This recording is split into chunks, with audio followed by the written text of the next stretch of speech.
I'm going to read this story, and it's called Cloth from the Clouds. Some of you may know it already. All I need is my glasses. Where are they? No, where are they? Ah, over here. Thank you. There you go. And there you are.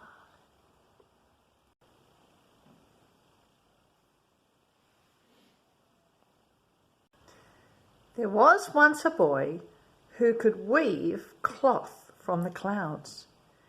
He had a spinning wheel and a loom on top of a hill.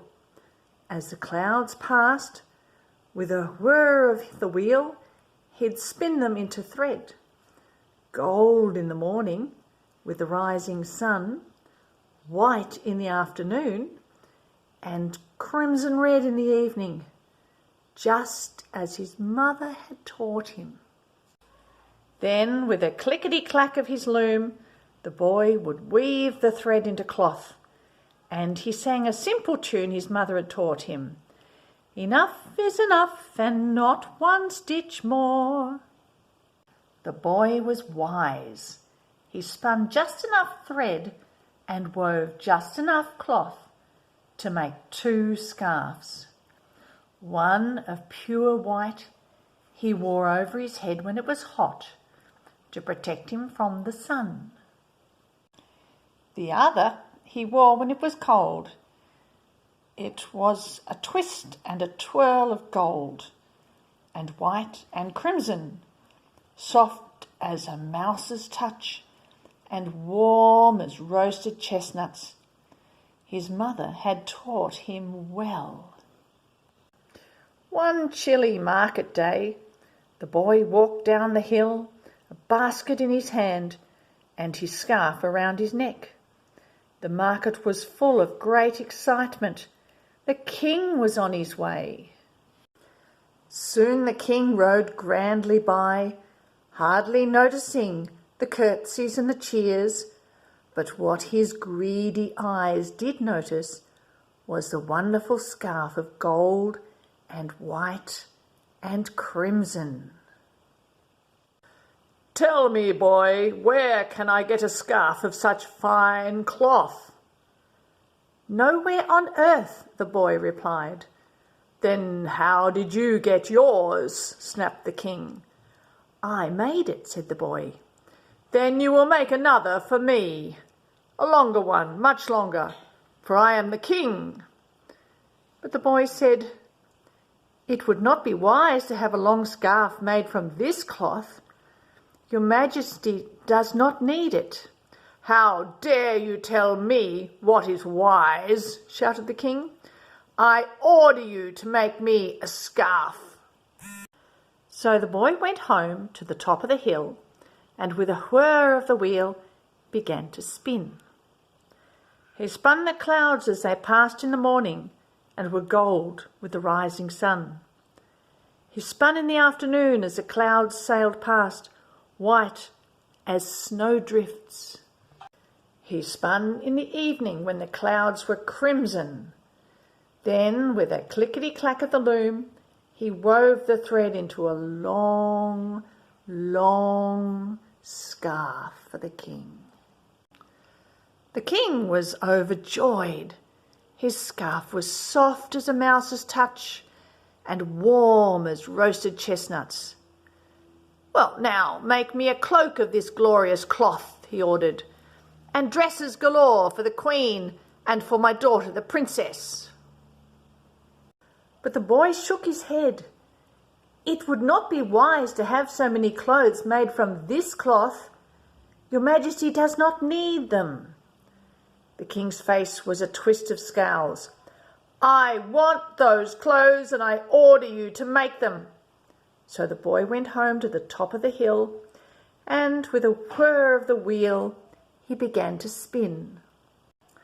He spun the clouds as they passed in the morning and were gold with the rising sun.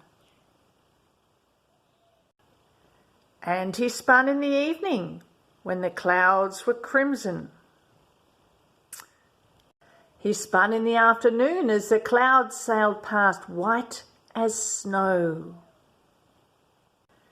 He spun, and it got harder and harder, for soon there were fewer and fewer clouds. At last, with a clickety-clack of the loom, the boy began to weave the thread into cloth beneath a cloudless sky, and as he worked he sadly sung, "Enough is enough, and not one stitch more." The king was delighted. He put on the wonderful cloak, and the queen and the princess each put on a beautiful flowing dress. "Surely," he boasted, "there is no other king as magnificent, as wise as me." "Not one," said the queen. The princess said nothing.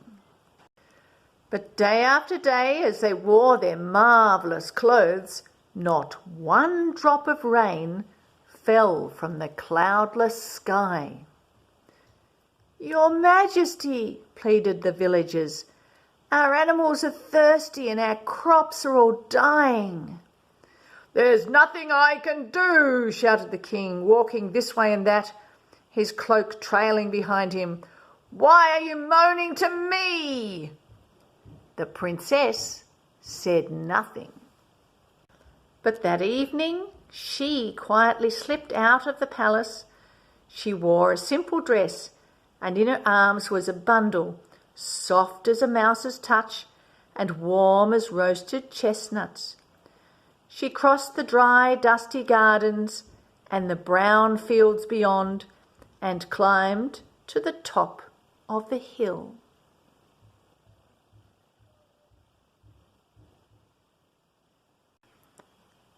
Stepping forward, she knocked at the boy's door.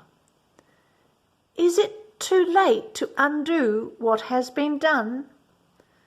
The boy smiled and said simply, "There is still time."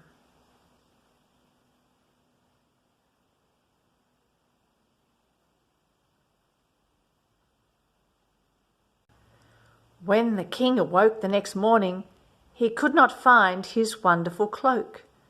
The queen could not find her beautiful dress.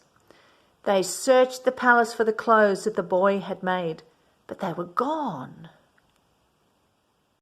While outside, the villagers danced for joy as the rain began to fall from the clouds in the sky. It rained and rained and rained. The king and queen looked out and wondered. And the princess, with a smile as bright as a rainbow, stood on top of the hill and sang, "Enough is enough, and not one stitch more."